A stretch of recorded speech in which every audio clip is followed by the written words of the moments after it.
The culture difference for women and men in the Middle East versus my home country, Norway, is very different.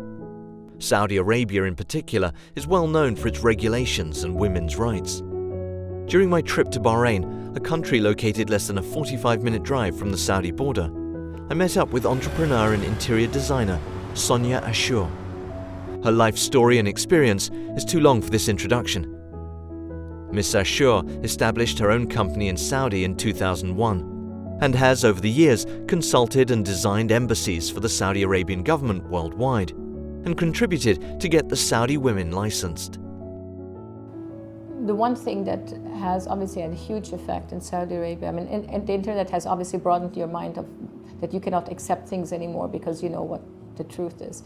But one of the things that we have lost, the Arabs are known for their storytelling abilities. Even pre-Islamic, were known for their linguistic, they were known for their language and their command of speech. Our young generation grunts. They can't speak eloquently. They cannot have conversations. They're not storytellers because of all these gadgets. Talk about social network and nobody's social. I don't understand that. Facebook, I have 25,000 friends, that's great. Do you know them? Do you visit with them? Do you have talks with them? No.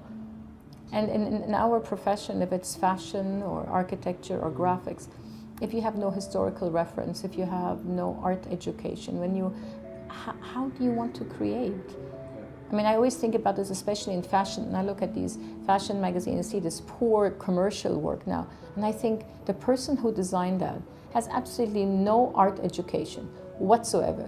There's no reference to history, there's no reference maybe to a painting or the work of Liechtenstein or anything, I think the West, even with all the terrorism that happened, are curious about this religion. They're curious, even if they know nothing about it, but they still, even the Americans who are afraid of terrorism, but they will go to a trip to Istanbul and they will buy the tickets and they go to Hagia Sophia and they take photos and stand in front of Sultan Ahmed.